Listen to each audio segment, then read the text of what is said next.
Autobiografía de un yogi, de Paramahansa Yogananda. Derechos reservados, Self-Realization Fellowship. Capítulo 13. El santo que no duerme.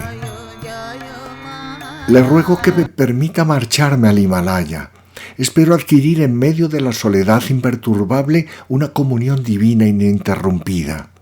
Acometido por una de esas imprevisibles ilusiones que ocasionalmente asaltan al devoto y sintiendo una creciente impaciencia con respecto a mis deberes cotidianos en la ermita y mis estudios universitarios, dirigí cierta vez estas ingratas palabras a mi maestro. La única circunstancia atenuante es que esta proposición se la hice a Sri Yukteswar cuando apenas llevaba 6 meses de estar con él y aún no había comprendido la grandeza de su estatura espiritual. Muchos montañeses viven en las laderas del Himalaya y, sin embargo, no tienen ninguna percepción de Dios. La contestación de mi maestro fue lenta y sencilla.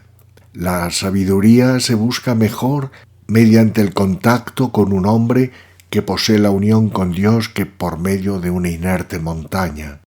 Pasando por alto la clara insinuación de mi maestro de que él, y no una montaña, era mi instructor, volví a repetir mi súplica. Sri Yukteswar no me dio ninguna contestación y yo tomé su silencio como un tácito consentimiento. Interpretación precaria pero conveniente. Esa noche, en mi casa de Calcuta, estuve atareado con los preparativos del viaje. Amarré algunos artículos en el interior de un cobertor, recordando al hacerlo un bulto similar arrojado a hurtadillas por la ventana de mi guardilla unos cuantos años antes, y pensando si este nuevo viaje sería también solo una desafortunada escapatoria hacia el Himalaya. La primera vez, mi júbilo espiritual era inmenso, pero esa noche me sentí apenado ante la sola idea de dejar a mi gurú. A la mañana siguiente, busqué al Pandit Behari, mi profesor de sánscrito, en el Scottish Church College. Señor, usted me ha hablado de su amistad con un gran discípulo de la Giri Mahasaya. Por favor, deme su dirección. ¿Te refieres a Ram Gopal Muzumdar? Yo le llamo el santo que no duerme, pues está siempre despierto en conciencia estática. Su casa se halla en Rambagpur, cerca de Taraskewar. Le di las gracias al pandit y tomé inmediatamente el tren para Taraskewar. Esperaba silenciar mi conciencia obteniendo la aprobación de el santo que no duerme para entregarme a la meditación solitaria en el Himalaya. El Pandit Behari me había dicho que Ram Gopal recibió la iluminación después de muchos años de practicar Kriya Yoga en las aisladas cuevas de Bengala. En Taraskewar me aproximé a un famoso santuario que los hindúes veneran y consideran tan sagrado como los católicos el santuario de Lourdes en Francia.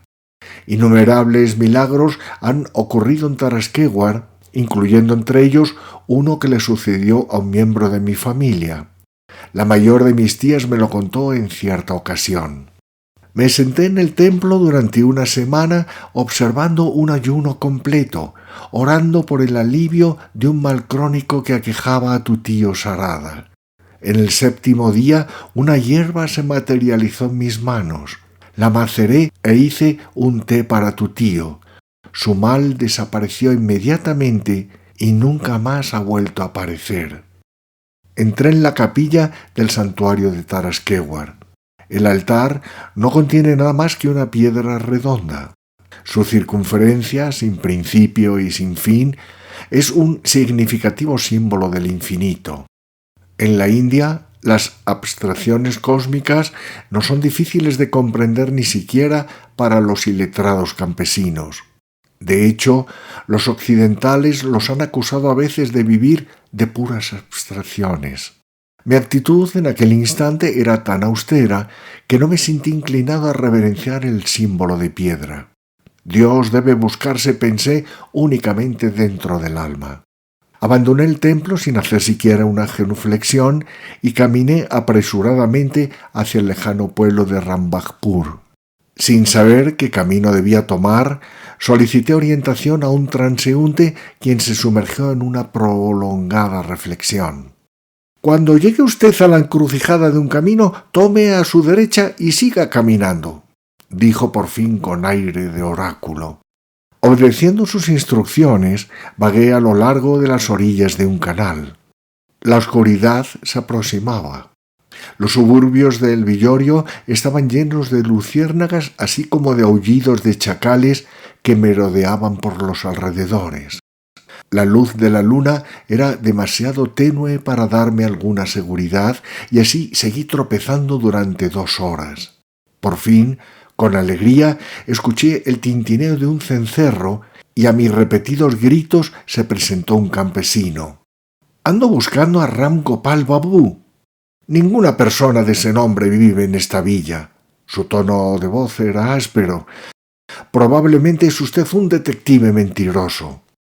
Tratando de acallar los recelos de su suspicacia política, le expliqué persuasivamente mi difícil situación. Entonces me condujo a su casa y me brindó su amable hospitalidad. «Rambagpur está lejos de aquí», me dijo. «En el cruce de caminos debió usted de tomar a la izquierda y no a la derecha». Con gran tristeza pensé que mi primer informante era desde luego una verdadera amenaza para los caminantes. Después de una apetitosa cena con arroz, lentejas, dal y curry con papas y plátanos crudos, me retiré a una pequeña choza adjunta al huerto. A lo lejos, los campesinos de la villa cantaban acompañados del grave son de las mirindangas y címbalos. Esa noche el sueño fue inconciliable. Oré fervientemente para ser conducido hasta el poco accesible yogi Rangopal. Tan pronto como los primeros rayos del alba penetraron por las rendijas de la choza, me levanté para seguir mi camino a Rambagpur. Atravesando por campos de arroz recién cortados, tropecé con espinos y montículos de barro seco. De vez en cuando me encontraba con algún campesino, quien invariablemente me comunicaba que mi meta final distaba únicamente una krosha, aproximadamente 3 kilómetros. En 6 horas, el sol había viajado victoriosamente desde el horizonte hasta el cenit, pero yo principiaba a sentir que siempre me hallaría distante de Rambagpur por una krosha. A mitad de la tarde, mi mundo continuaba siendo un interminable campo de arroz. El calor, que caía de un cielo inclemente, me iba aproximando a un inevitable colapso. Como viera venir a un hombre de aspecto y paso mesurados, apenas me atreví a hacerle la tan repetida pregunta por temor de recibir la siempre monótona contestación: «Solo una krosha». El caminante se detuvo a mi lado. Era bajo y delgado, de apariencia física poco destacable, con excepción de unos extraordinarios ojos oscuros y penetrantes. Había pensado abandonar Rambagpur, pero el objeto de tu visita es bueno y decidí esperarte. Y tronando sus dedos, en mi sorprendida cara me dijo: ¿no eres lo suficientemente listo para darte cuenta de que sin previo anuncio tú no podrías encontrarme? Ese profesor Behari no tenía ningún derecho a darte mi dirección. Considerando que una presentación de mi persona habría sido simple verbosidad en presencia de tal maestro, permanecí callado, un tanto resentido por la recepción que me daba. Su siguiente observación la hizo bruscamente. «Dime, ¿dónde crees que está Dios?» «¿Cómo? Él está dentro de mí, en todas partes». Sin duda me veía yo tan aturdido como me sentía. «Todo lo penetra, ¿eh?», dijo el santo riendo entre dientes. «Entonces, ¿por qué, señorito, no reverenciaste al infinito en el símbolo de piedra que vistes ayer en el templo de Tarasquewar? Tu orgullo ha sido castigado por el caminante que te indicó una dirección equivocada, ya que él no quería molestarse en hacer distinciones entre la derecha y la izquierda. Y hoy has tenido un día bastante desagradable». De todo corazón Estuve de acuerdo, maravillosamente sorprendido de que un ojo omnisciente se ocultara tras un cuerpo tan insignificante como el que se hallaba ante mí. Una energía curativa fluía del cuerpo de aquel yogi, pues de inmediato me sentí refrescado y vigorizado en medio de aquel campo ardiente. El devoto se inclina a creer que su sendero hacia Dios es el único, dijo. El yoga, a través del cual podemos encontrar la divinidad en nuestro interior, es indudablemente el sendero más elevado, como nos ha dicho la Lahiri Mahasaya. Pero al descubrir al Señor en nosotros, pronto le percibimos en el exterior. Los santuarios de Tarasquewar y los de cualquier otra parte son justamente venerados como núcleos de poder espiritual. La actitud censora del santo se desvaneció. Sus ojos se suavizaron compasivamente y me dio unos golpecitos en el hombro. Joven yogi, ya veo que estás huyendo de tu maestro. Él tiene todo lo que tú necesitas. Debes regresar a él. Las montañas no pueden ser tu gurú. Rangopal repetía el mismo pensamiento que Sri Yukteswar había expresado 2 días antes. Los maestros no están bajo ninguna compulsión cósmica que limite tu residencia a las montañas exclusivamente. Mi acompañante me miró con cierta ironía. El Himalaya de la India y del Tíbet no tiene ningún monopolio sobre los santos. Lo que uno no se preocupe por hallar en el interior no podrá descubrirlo transportando el cuerpo de un lugar a otro. Tan pronto como el devoto está dispuesto a ir hasta el fin del mundo en busca de la iluminación espiritual, su gurú aparece cerca. Asentí en silencio recordando mi plegaria en la ermita de Benarés, seguida por el encuentro con Sri Yukteswar en un concurrido barrio de la ciudad. Puedes disponer de una pequeña habitación en donde te sea posible cerrar la puerta y estar a solas. Comprendí luego que el santo descendía de lo general a lo particular con una velocidad desconcertante. Esa es tu cueva. El yogi me dirigió una iluminadora mirada que nunca he olvidado. Esa es tu montaña sagrada. Allí es donde encontrarás el reino de Dios. Sus sencillas palabras desvanecieron inmediatamente mi larga obsesión por el Himalaya. En medio de un abrasador campo arrocero desperté de mis sueños de montañas perpetuamente nevadas. Joven, tu sed espiritual es muy laudable. Siento gran afecto por ti.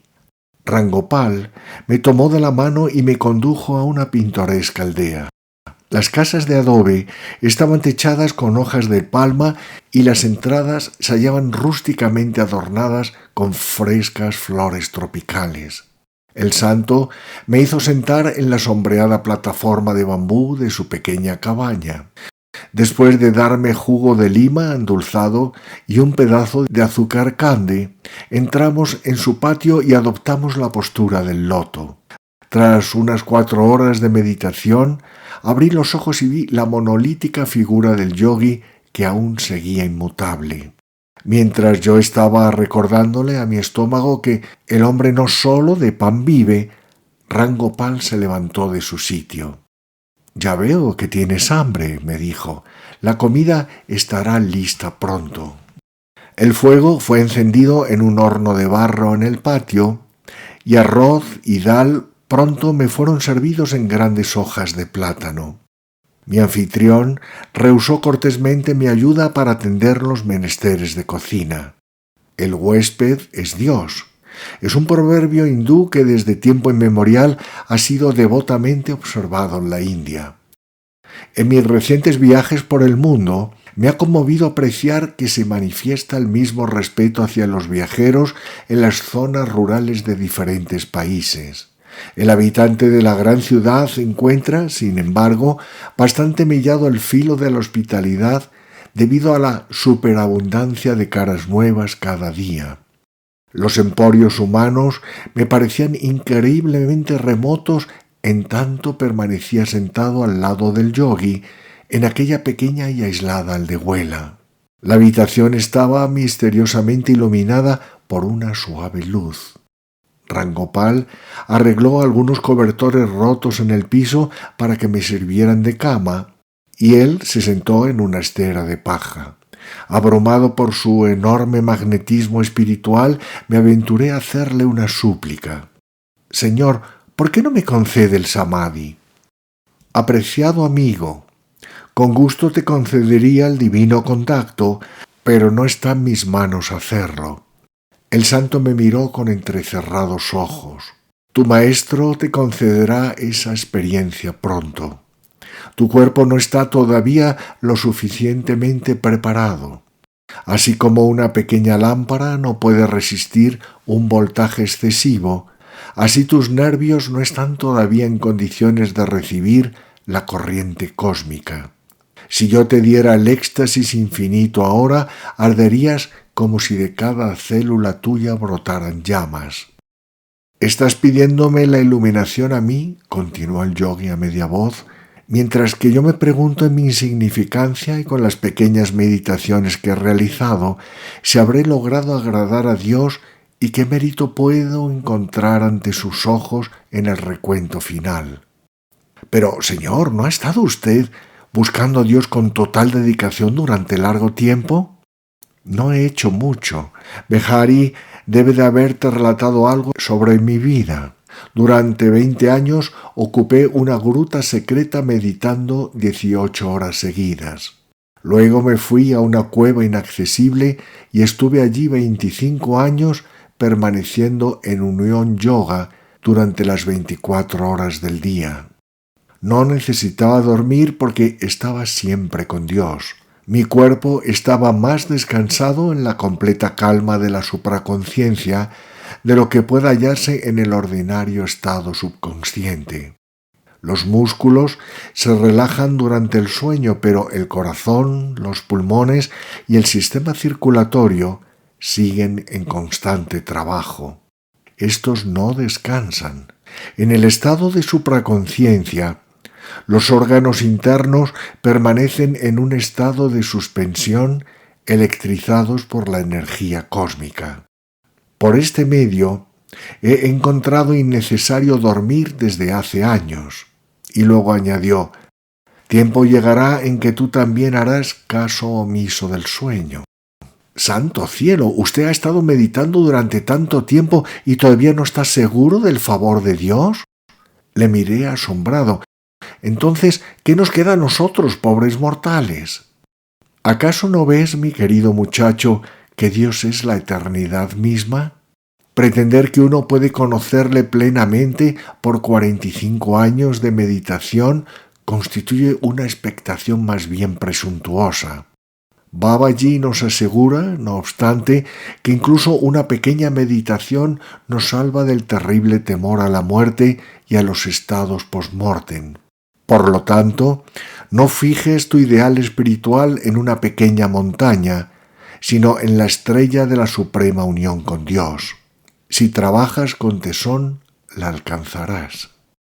Conmovido por lo que me decía, le supliqué que me diese mayor luz.